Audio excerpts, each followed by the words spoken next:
Well, I'm really honored to be here to celebrate Minglu's archive, the presentation of his history, and to celebrate his work. I had the pleasure of first meeting Dr. Gao at a conference organized here in 2004, co-organized by Terry Smith, who's here, a very important conference called Antimonies of Modernity, in which I heard Professor Gao speak for the first time.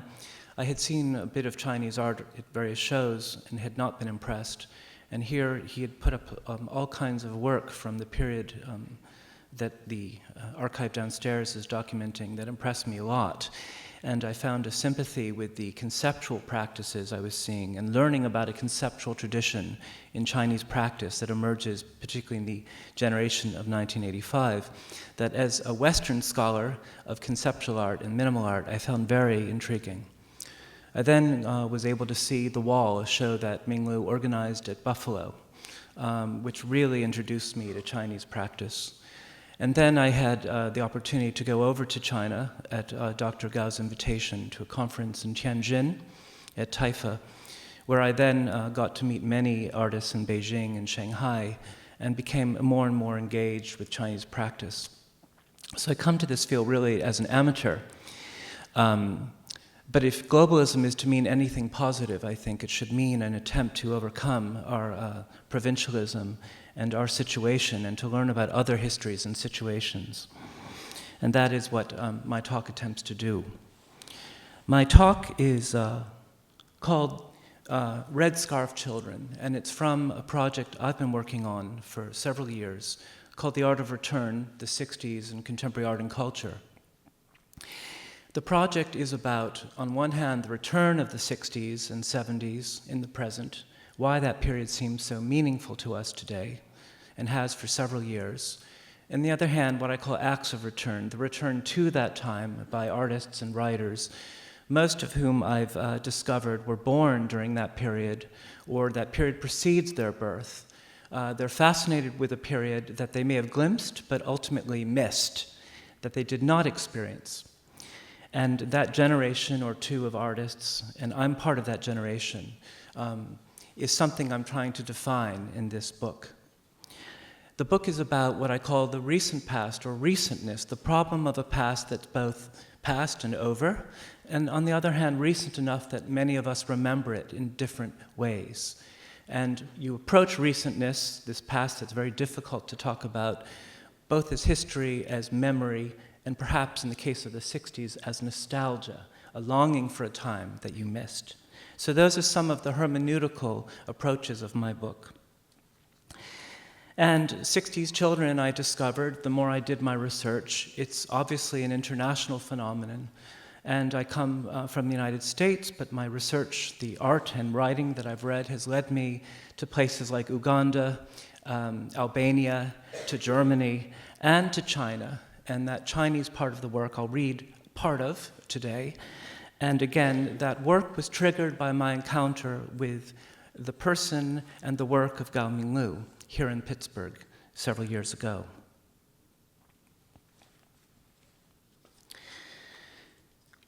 What can one period mean to another? Under what circumstances does a previous time become meaningful, useful even, and the past is not merely past?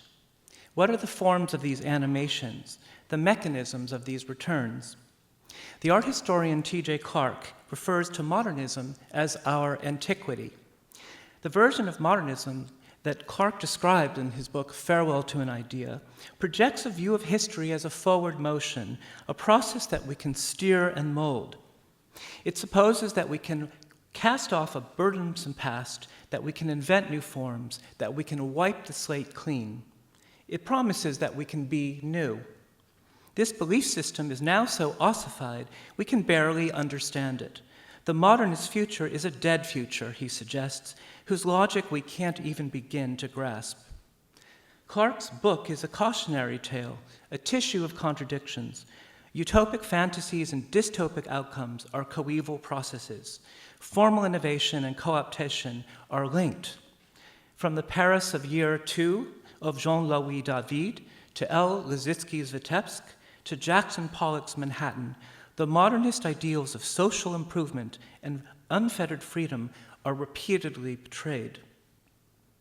And yet the decline of modernism as an idea does not foreclose the future as an idea, I think, despite the assurances so rampant in recent years that the future, too, is a moribund idea. And there's long been this millenarian claim that we live in an end time, and I would say that that idea that we live in this end time is not new. So to speak of the future entails for us to think about how we describe the recent past, the past that overlaps with our moment. Narratives of the present are historical narratives, genealogies of the contemporary. Matthew Arnold once described the condition of being modern as one that requires a comparative awareness. We're delivered from our self-absorption, our myopia, the poet says, when we consider other cultures and literatures and previous eras. To be modern is to experience the impatient irritation of mind we feel in modernity. It's the state of perplexity in the face of the, quote, immense, moving, confused spectacle we call the present.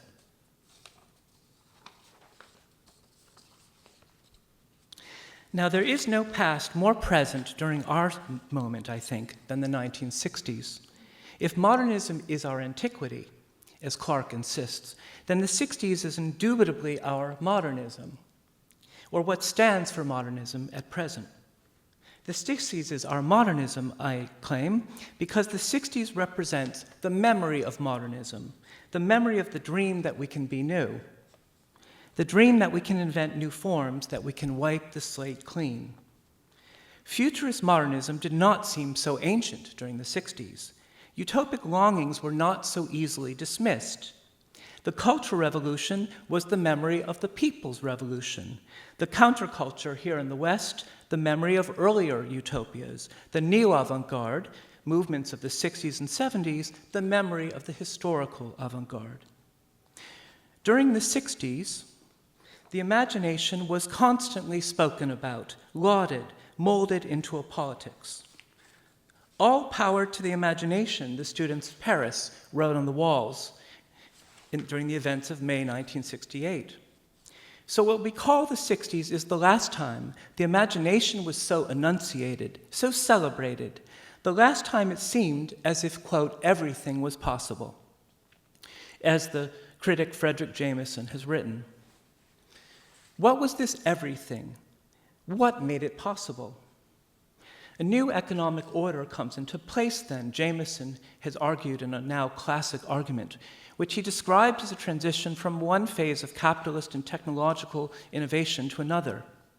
During the long 60s, a period that roughly spans the mid-50s to the mid or late 70s, the industrial economy of high modernity evolves into a nuclear, televisual, and digital order. Advanced capitalism, consumer culture, media culture, globalization. The new era has many names. Jameson's 60s is the most theorized we have. His account is a structuralist mapping of homologous levels, each emerging in a common objective situation, in the same moment, at different points around the globe. And his model is contradictory, dialectical. On one hand, the 60s represents a toppling of authority, a revival of the Enlightenment dream of freedom, the fantasy I referred to of being new. Globalization at that moment in time was a radical idea of Marxist possibility, of universal socialism, incredible as that now seems. But hegemonic forces were equally at play in the 60s. Colonialism mutates into neocolonialism. Multinationals penetrate third world economies. The US military-industrial complex exerts itself to lethal effect. Liberation and domination are inextricably intertwined.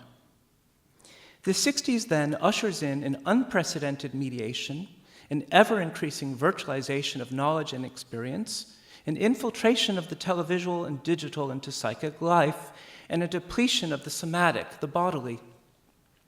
But it also catalyzes a new sensitivity to domestic and global injustice and a longing for new freedom and bodily pleasures, alternative lifestyles, and returns to nature. The new economy generates middle class affluence in the West the necessary precondition for the repudiation of this very system by young people who refuse to commit their lives to its perpetuation. Advanced capitalism instigates its critique, its renunciation. It makes what we call the 60s possible. So now I want to talk a little bit about 60s children. The 60s is both distant and near. It's our future past, for it imagines, and it spectacularly fails to imagine, our moment, however we would describe it. The 60s is a crux, a tectonic shift in politics and culture. It's modernism's apogee, and its conclusion, its final bow. And, I would claim, it's the beginning of the time we're in. And so the meaning of the 60s has been fiercely contested. Some would leave behind a period they experienced, to forget what they remember, to reject the ideologies they embraced. They turned the page a long time ago, as a matter of fact, and they chasten us to embrace the present, to move on, to get on with it. Others view that time with great nostalgia. They remember what happened, they were there, and they inveigle the rest of us to remember too. Remember the March on Washington. Remember Stonewall. Remember feminism. Remember May 1968. Remember Vietnam. Remembering the 60s and 70s, it's suggested, will allow us to imagine that progressive change is possible now. Others, and the number grows ever larger, simply can't understand what the fuss is about. They have few or no memories. They don't even remember other people's memories. The 60s feels as ancient to them as modernism feels to T.J. Clark. Angela Davis is, quote, almost as remote to them as Emma Goldman. That's a quote from an artist called Mark Tribe. Or they know too much about the period. They've heard about the glory days, the daring exploits of the 68ers. They're burdened with secondhand memory, the memory of others' memories. They've been reminded that they live in an era of diminished expectations, a dull time, and they're weary of these comparisons. Then there are others who remember that time vaguely or barely, who remember and can't forget. 60s children, I call them. One need not have been born during a period to harbor a feeling for it, to feel marked by it. Quote, we do not necessarily belong to the generation to which the dates of our birth consign us, the French historian Pierre Nora has observed. Nora's claim that we may identify with a time or generation that is not our own is complicated when the past in question is recent. The 60s is a relatively near history after all, and it's certainly momentous. It remains insistently present even as it feels more historical and more foreign with every passing year. And so many of the practices of return, and I call them practices of return, and most of these practices were developed by artists and writers born during the long 60s. 60s children. How did the events and upheavals of that time impact them before they were fully aware of these effects? And who are they? And, for our purposes, how have Chinese artists in particular reimagined China then? A China awash in Maoist flags and banners, a red ocean, as it was called. What is the 60s for them? Recent histories of the period propose a kaleidoscopic view of the era. They attempt to map within a single volume the 60s that unfolds on every continent and in every nation-state all at once, a 60s of many different parts, each worthy of our attention. Like Jules Verne's Phineas Fogg, the reader of these accounts is propelled in a breathless circumnavigation of the globe, circa 1968. Now, the 60s and its cartographies are complicated when we turn to China. The decadal 60s, for example, a 60s that begins in most American depictions with the election of President Kennedy in 1960 and with Kent State in 1970. For example, the miniseries Mad Men, I would say, is a decadal narrative of the period. That's less resonant in a country whose history is blocked out in temporal increments equated with particular leaders and their policies. The Great Leap Forward from 58 to 61, Mao's catastrophic effort to collectivize and industrialize agriculture, lasted a miserable 3 years. It's reckoned a period unto itself. And 68, the emblematic 60 years in the West, is less momentous in China, I think, than 1966, when the Cultural Revolution begins, and 1976, when Mao dies and the Gang of Four is put onto trial. It may be that China has no 60s in the Western sense, that the 60s is a Western construct, even as the figure of China is pivotal to the 60s imaginary in the West. China had an actual revolution, and this did not appear out of the blue. The Cultural Revolution was conceived as a repeat and fulfillment of the Revolution of '49 and earlier effects of modernization. It expressed a particularly Chinese desire to achieve a state of total modernity, dating to the founding of the modern nation by Sun Yat-sen in 1912, as Minglu argues in his book, Total Modernity. The humiliations of colonialism and the gross inequalities of the imperial and bourgeois past were laid to rest at long last. Triggered by Deng Xiaoping's market reforms in the 80s, the heady period of democratization leading up to the Tiananmen protest and massacre of 1989 is the pivotal moment of countercultural activity in modern China. The 80s, the era of retrenchment, many people would argue, in the West, is arguably China's 60s, both politically and aesthetically. Much has been written about the reverberations of the Cultural Revolution on aesthetic and literary practice. Scar art, Shangshan Meishu, a sentimentalized depiction of traumatic incidents in a social realist style by artists like Chen Konglin, the plastic still lifes and landscapes of the no-name artists that quietly refute socialist realist convention, the subversive little wood carvings of Wang Keping that deform Mao's iconic face into caricature, and Wang Guanyi's portraits of Mao confined behind a black modernist grid, or his political pop, images of red guards with corporate logos, or Yu Yushan's depictions of Mao embedded in irreverent decorative patterns, or the conceptual Guanyan Yeshu textual works of such 85 movement figures as Zhu Bing, Wu Shanzuan, and Gu Wenda. These practices have been collectively dubbed post-cultural revolution art. And it's been claimed that the post-revolutionary period has also concluded that now that artists have turned their attention away from a past that is growing ever more remote to explore the remarkable changes that China has undergone in recent decades, its transformation into the world's second largest economy, its breathtaking urbanization, the migration of millions to the new megalopolises, an erasure of traditional customs, artifacts, and spaces more sweeping than even the Cultural Revolution was capable of. And yet the memory of that strange time, the most tumultuous of modern China, remains vivid to many. Perhaps the Cultural Revolution has not so much returned as a subject matter of aesthetic practice as it has remained a central reference ever since, slipping into history and becoming meaningful all over again, never ceasing to return. And that perhaps makes the Chinese practices a bit different from others I've studied, where there's a greater distance toward the 60s, and the 60s, in a sense, returns from afar. One could perhaps argue that in China, the Cultural Revolution just keeps returning and hasn't gone away. Maybe we can talk about that later. Classical theories of the generation are parochial, nation-based.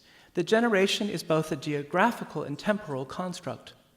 The German sociologist Wilhelm Dilthey's classic account of the Romantics. In that account, they share a common culture and literary formation.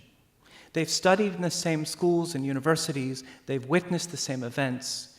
Identical historical circumstances have endowed them with a set of shared impressions, a collective memory bank.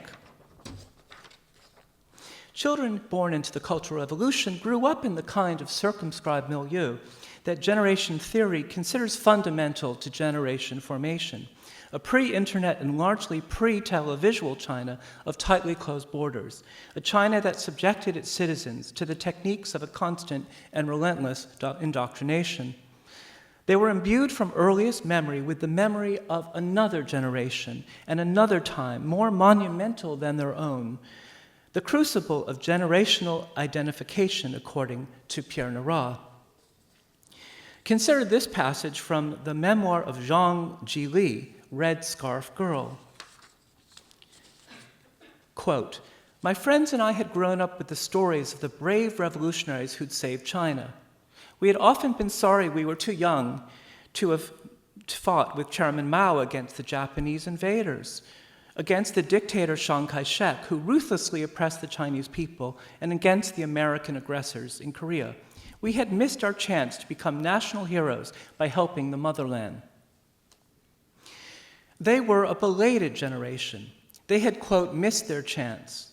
The red scarves that they wore, the scars that identified them as a generation, were, quote, precious emblems, Zhang Lili recalls, quote, soaked in the blood of the revolutionary generation's martyrs.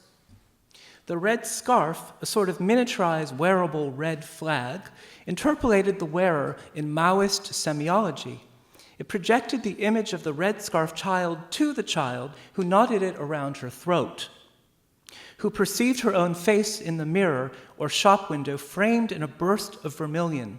Quote, "When I wore the red scarf for the first time, I constantly admired the red floating in front of my chest," end quote. It instilled Yishi with each breath, the consciousness of a before and a sense of indebtedness. Red scarf children, or pre-teen red successors, or teenage red guards, had missed the '49 revolution, and they were often reminded of that unfortunate fact, reminded of all they owed Mao and his comrades, who had saved China from its many enemies. The Cultural Revolution answered a generational longing, a feeling of lack. It presented new opportunities for heroic action and new forms of excitement. Now they could feel like real revolutionaries, as Zhang writes. Smashing the four olds was, quote, a new battle and an important one. Children and young people occupied a central role in the Maoist imaginary, as the term red successor suggests. The successor is one who comes after, who succeeds, who inherits. The red successor carries forth the asymptotical project of revolution another step. It's expected. It expressed a generational logic in the modern sense, a Marxian imminence. It invoked a future that is within our reach, yet always deferred. What was the existence of the red scarf child? Consider the dream paintings by the Beijing painter Jing Kewin. On the face of it, Jing's works reveal a palpable nostalgia for China then, the period of the artist's childhood in Xi'an. Derived from snapshots and albums discovered in flea markets, many of these works depict well-groomed, youthful sitters garbed in official dress, the sort of clothes a person posing for a portrait might wear. The ecstasies of the period are absent from these strange halcyon depictions. Jing depicts a buttoned-up, orderly China, a China that works, a China unified in patriotic solidarity before the deified Mao. The opening pages of Zhang Lili's memoir, Red Scarf Girl, capture that state of mind. It's the spring of 1966. The Cultural Revolution has just been launched. A teenage Red Guard has recently returned to Shanghai, where the memoir is set, from Beijing, where she and other young people have been ferried on government trains to, quote, make revolutionary contacts and go to rallies. An audience is gathered to listen to in a factory cafeteria, the 12-year-old Zhang Lili among them. The young woman wears an army uniform and the red armband of the Red Guard. She stands on a dais beneath the banner inscribed in red characters, Chairman Mao and the Red Guards, their hearts are one. Shortly after their arrival in Beijing, the young woman hears a rumor that the chairman will make an appearance in Tiananmen, and she rushes there. Hundreds of thousands of teenagers are pouring into the great plaza. She waits all night and to the next day, and then a deafening cheer. Mao Zedong has finally appeared on the balcony of the Gate of Heavenly Peace. Her voice trembles. Quote, "He was right in front of me, up on top of the gate, waving to us." I guess maybe I should just take us back.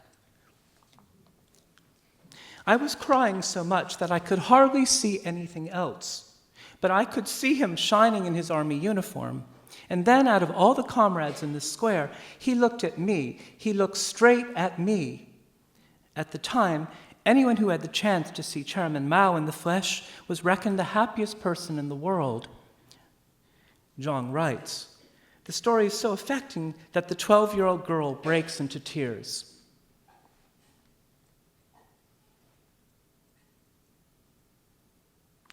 The dream paintings of Jing Kewin conjure this beatific state of mind.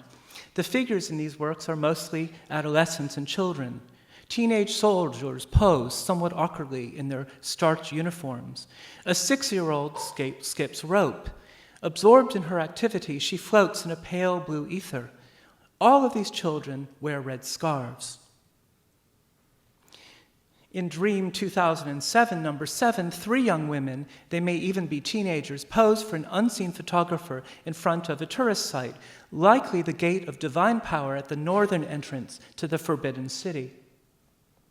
The first of the friends is dressed in a soldier's uniform, the second in the brown garb of a peasant, the third in the gray jacket of a factory employee.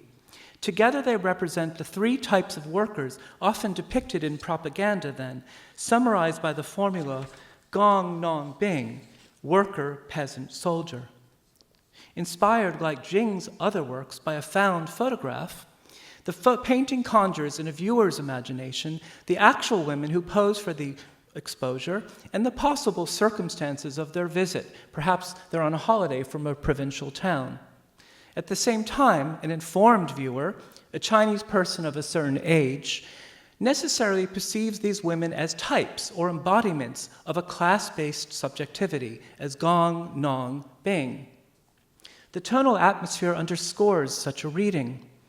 The China of Jing Kewin is lit by an afternoon sun. Shifts of value are exaggerated, on the verge of chiaroscuro. He paints the folds of the soldier's uniform in contrasting tones of black, chartreuse, and daffodil. The flesh tones of the women's faces bleed into white. And how they smile! The figures in Jing's depictions invariably do. In fact, they smile constantly. Wide-eyed, teeth exposed, their lips stretched and contorted, they look more or less the same. Like the creepy laughing men, each resembling one another, who populate the canvases of Jing's contemporaries Yu Minjun and Fang Lijun, we are hard put to tell these young women apart.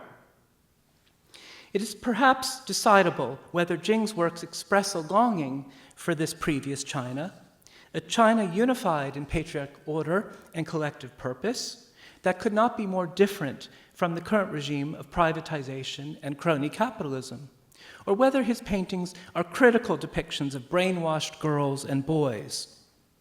Whether his paintings mourn the loss of an obsolete system of thought and behavior that now exists only as memory, or whether they look back at that era with horror. The interest of his paintings, for me, is the instability of their point of view, their ambivalence. Other practices of return are unreservedly critical, such as those memoirs penned by scions of black or landlord families that document in crushing detail the abuses that they and their families faced. Zhang Li, who comes from one of these black families, describes the euphoria of the Cultural Revolution during that fateful spring. A crowd pulls down and destroys the sign of a store in Shanghai called the Great Prosperity Market, an objection to its capitalist overtones. They stamped, bounced, and jumped with excitement, she writes, and we all laughed. A subsequent scene in her memoir hints at what's to come. Teenagers charged with enforcing the new values, known as student inspectors, accost a handsome young man in the street in so-called bourgeois dress. His clothes are incompatible with the new values, they say. And so they measure the width of his trousers too narrow, and they criticize his fashionable two-toned shoes too pointy. Eventually, they cut up his pants with a pair of scissors and slice his shoes apart.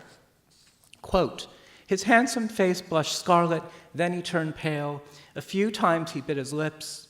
He stood on the sidewalk, awkward and humiliated, trouser legs flapping around his ankles, socks falling down. Our eyes met. He turned away. The noose closes tighter. The grandmother of Zhang's best friend, the widow of a landlord, jumps from her apartment to her death. Herself revealed to be a landlord's granddaughter, Zhang Lili is barred from becoming a Red successor, her greatest desire. Her parents' home is raided by Red Guards, their belongings confiscated and destroyed. Her father, a professional actor, is tortured at his theater during a so-called struggle session. Many Cultural Revolution memoirs follow a similar narrative arc: relative stability before May 1966, the mania of the early days, descent into violence, lives completely overturned, immigration to the West. In Red Scarf Girl, or in Moiling Lee's Snow Falling in Spring, or Da Chen's China's Sun, all memoirs that I consulted, the art practices of artists like Wu Shanzuan, Xiao Yinong and Mu Chen, and Kai Guoqiang are and these artworks I'm referring to, we are confronted with the delirium and the terror and the strangeness of truly revolutionary situations.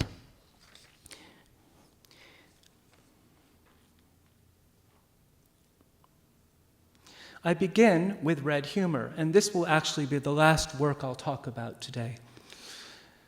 A remarkable sequence of installations and events orchestrated by Wu Shanzuan in 1986 to 88.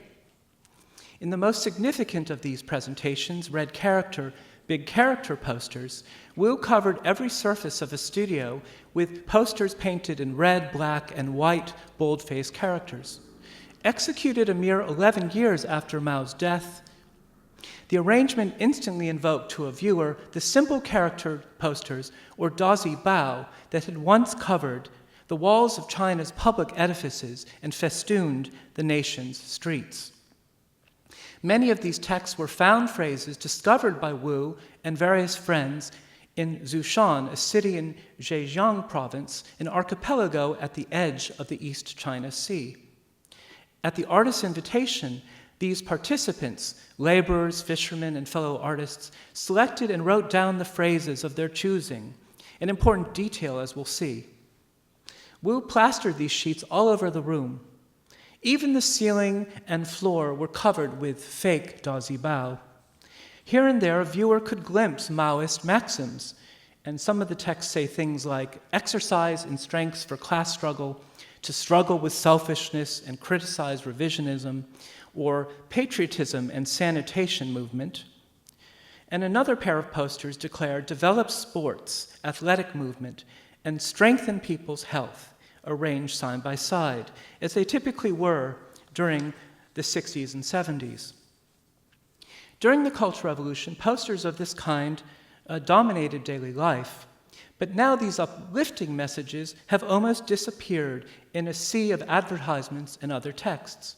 There are ads in Wu's installation for wonton soup and steamed turtle fish, or for a house painter.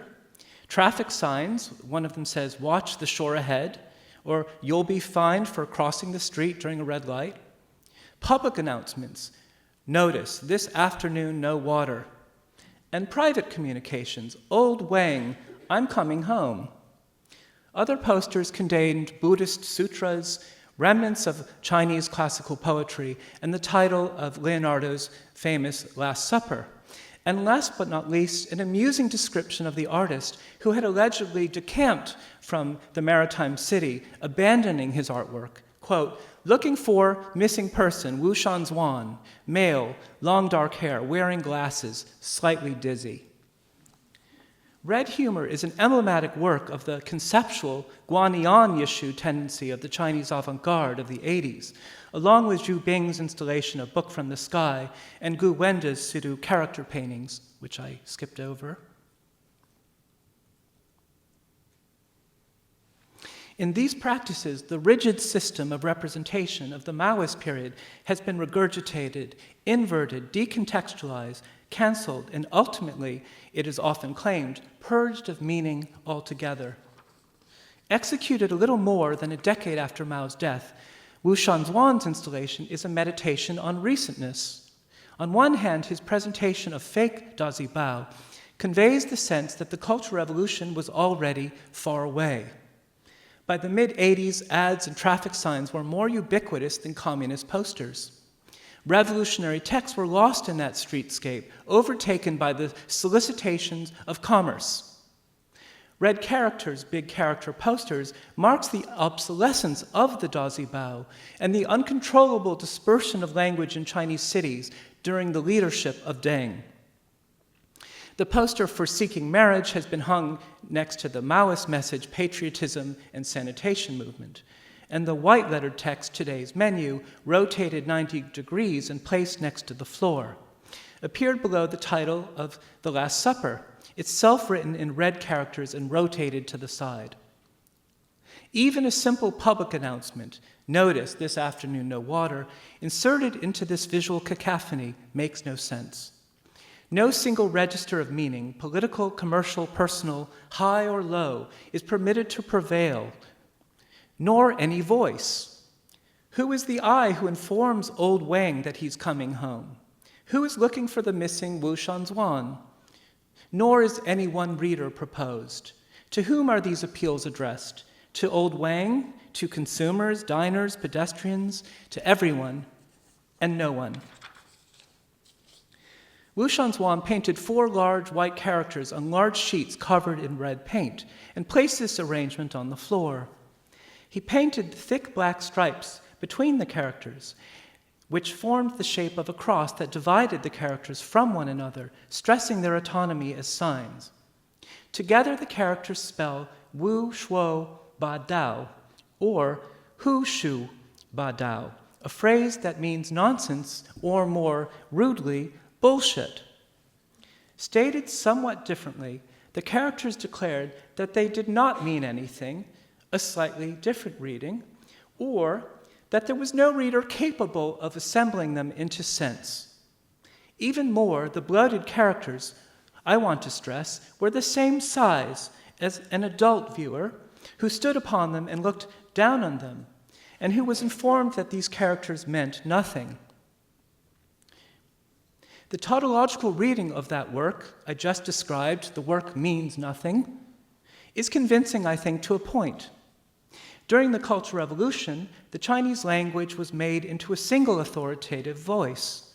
Wu has caused the Dazi Bao, the ultimate expression of that semantic reduction, to mean nothing, to become a sign of meaninglessness. And yet the characters that spell Wu Shuo Ba Dao successfully communicate the meaning of nonsense or jabberwocky, a total paradox. That is to say, they communicate the sense that they don't mean, and so cause the idea of nonsense to be nonsensical. It makes just enough sense for us to get it. It is no longer really nonsense, but a signified of nonsense. And in fact, Wu Shuo Ba Dao yields an open-ended chain of questions. What is alleged to make no sense? The characters? The posters? And who is suggesting this? Wu Shanzuan? Do the characters reveal his intention in making the work? Or is meaningless its underlying, its final meaning? Why revoke the cornucopia of significances and voices suggested by this motley arrangement of ads, epigrams, titles, and personal messages? To declare the Chinese character null and void after its extreme instrumentalization during the Cultural Revolution was, of course, an impossible task, which takes nothing away from the ambition of artists like Wu Shanzuan, Zhu Bing, and Gu Wenda to do exactly this. Quite consciously, the various manipulations of the Chinese character we discern in their works mimicked the textual interruptions of actual Dazi Bao.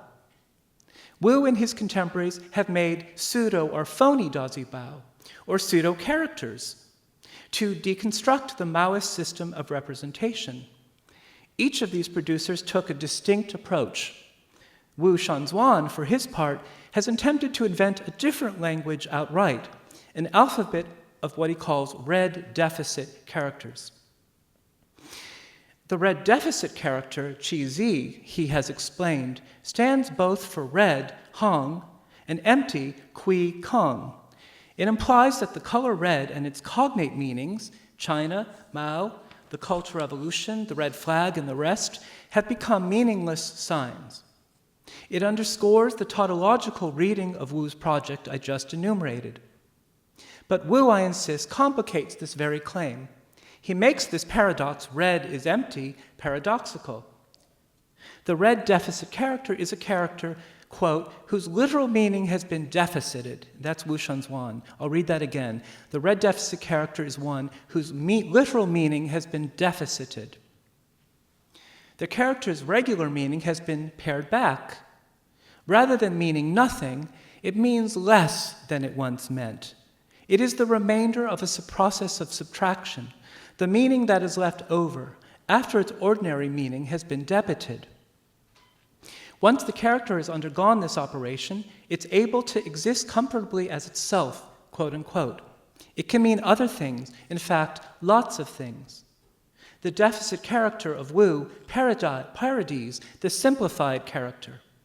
The processes resemble one another, yet they produce diametrically opposite results. The classical Chinese script was bewilderingly additive, comprising some 49,000 characters. Its usage had been the province of the Mandarin elite, as the English adjective Mandarin, which implies an ornate complexity of language, suggests. During the Cultural Revolution, the government attempted to establish a ground zero of language, a Chinese cleansed of traditional or four-olds associations. A Chinese so aggressively legible it could be read instantly and by anybody. It changed the designs of characters constantly in search of an elusive holy grail and even an ever simpler script. And the process of reduction even continued during the regime of Hu Guofeng, who comes right after Mao. Rather preposterously, Wu has attempted to restore the semantic fulsomeness of the Chinese script by deficiting the characters even more. Subtraction, he discovered, the removal of a character's regular meaning, could have a converse effect to reduction. By withdrawing the Dazi Bao's usual significance, he sought to undermine the closed system of representation he absorbed as a child, in which every character was made to serve an ideological purpose. He envisioned a language resistant to instrumentalization. So instead of Mao's red ocean, which was a famous phrase at the time, Wu proposed a silent ocean of language. And Wu, who was then residing on the Zhushang archipelago, on the precipice of the East China Sea, has substituted a Maoist nautical metaphor, red ocean, with one of his own, silent ocean. Wu's sea is porous, it's without borders, and formless. It, quote, accepts anything from absolutely everyone. Anyone can contribute to his language, to his ocean, and it's never full. I earlier suggested that the Dazi Bao room of Wu impressed upon its first viewers a sense of pastness, of distance. Exercise in strengths for class struggle, to struggle with selfishness and criticize revisionism, phrases like those appeared dated, if not absurd, by the end of the 80s. But red humor projected a more ambiguous temporality, the subjective sense of passing time that I am describing as recentness. By spatializing that encounter, immersing anyone who entered the room in a volumetric or bodily perception of fake Dazi Bao, he has surrounded a spectator in the visual culture of an all too recent past, of a China papered over in edifying and hortatory messages, a China that Wu and his collaborators remembered all too well. Red is for our memories, Wu has written. His red room was a theater of memory, a place where personal recollections could be activated and revived. As stated earlier, he invited friends and acquaintances to contribute texts of their own discovery in the streets of Zhushan, and he asked them to make posters of their texts. Drawing phony dazibao in their own hands, perhaps they remembered making real dazibao a few decades before, as citizens and teenagers and even children were encouraged and forced to do. Nowhere did dazibao have a more powerful presence than in the schools. In the classroom, the production of simple character posters was a major activity that extended for weeks at a time. Traditional pedagogical methods were deemed elitist, and at times the making of simple character posters replaced formal instruction. The very surfaces of schools were sites of revolutionary articulation. Posters created and put on display one day were replaced by others the next. Entire walls and corridors were papered over. In the yard of Zhang Li's Shanghai Middle School, dazibao hung like flowers from tree branches. Quote, long ropes strung across the playground were covered with still more dazibao, looking like laundry hung out to dry. In Jining, a city in the mountainous Qinghai Tibet plateau, where the photographer Shao Yinong grew up, the exterior walls of the school next to his parents' home were plastered thick with posters. Eventually, they reached as high as Shao's window, located on the second floor. Quote, if I stretched out my hand, I could easily touch them, end quote. Wu Shanzhuan's room evokes recollections such as these, the intensely visual and tactile image of layer upon layer of dazibao, of a world that has been papered over in language. The simple script has migrated from the wall to the ceiling and even to the floor and to the surfaces of common things. Quote, rolls of white paper, dozens of brushes, and many bottles of red and black ink were brought into the classroom, Zhang Li recalls. She adds, teachers were nowhere to be seen. Teachers and professors were indeed frequent targets of dazibao. The aim of these attacks was to single out instructors who had allegedly polluted students' minds with bourgeois views and consumerist desire. One did not learn to read and write then simply to achieve linguistic competence. One wrote, as Mao Zedong taught, with a purpose, to criticize, to denounce. And so I am fascinated by a photograph of the Zhushu installation in which Wu himself appears. The artist kneels on the character shuo, which means to say or speak. The letter is as large as he is. Wu is surrounded by messages, by a clamor of language. For the dazibao exerted a cognitive and psychological domination on adults and children alike. The simple character poster was a form of semantic violence and a perpetrator of violence. From the very beginning, it was a platform for ad hominem attacks, like the notorious sweater knitted by Charles Dickens's Madame Defarge, inscribed with the names of her enemies. In the worst instances, and there were many, a person's name was written upside down and read and crossed out with a large X.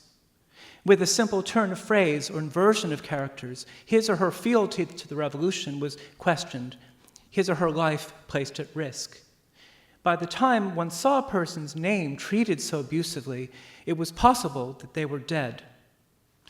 Workers pointed fingers at co-workers, neighbors at neighbors, children condemned other children, and at times their parents. Arriving at school, Zhang Li and her classmates are instructed to criticize their teachers. She writes their names down on a sheet. She considers whether any of them had opposed the party or Chairman Mao. In the end, she cannot write a poster about any of her teachers. She pays a price for her hesitancy. A few days later, a dazibao has been hung up on the playground, and now Zhang Li is defamed.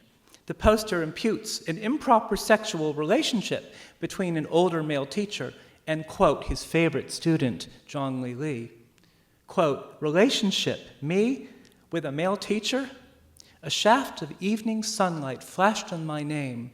The characters danced before my eyes, growing larger and redder, swallowing me up. The condemned were brought to assembly halls and public squares for struggle sessions where they were forced to wear dunce caps, painted with calumnious characters, and shame necklaces of large wooden beads. Signs attesting to their alleged crimes hung around their necks. Wu Shanzhuan reenacted these rituals in his studio.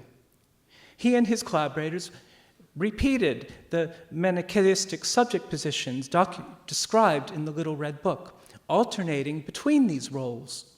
By playing both red and black characters in these performances, Wu Shanzhuan caricatured this structure, and what is more, revealed the capricious nature of identity in Maoist society, in which a person heretofore held in favor could suddenly find him or herself a figure of opprobrium.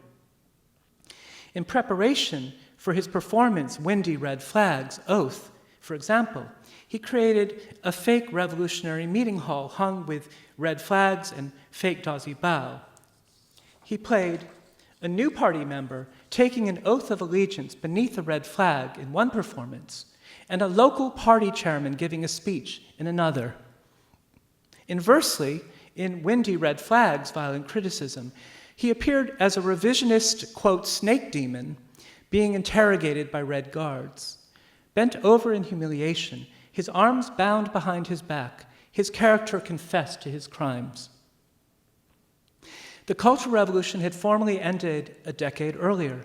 It was not so long ago. Wu, who was born in 1960, remembered it.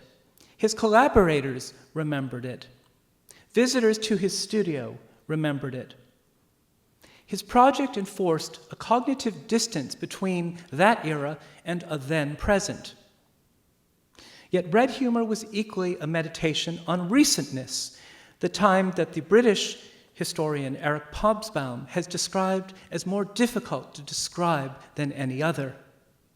It caused the participants and Wu's peers elsewhere in China to reflect on a past they knew too well. And I just want to quote one last figure. That's the photographer Xiao Yinong. A colleague of my mother's once took me to a criticism meeting in an assembly hall that was crowded with people. On the stage were people wearing boards around their necks and tall pointed hats resembling rocket launchers. Some were standing, some were kneeling. I did not know what was going on.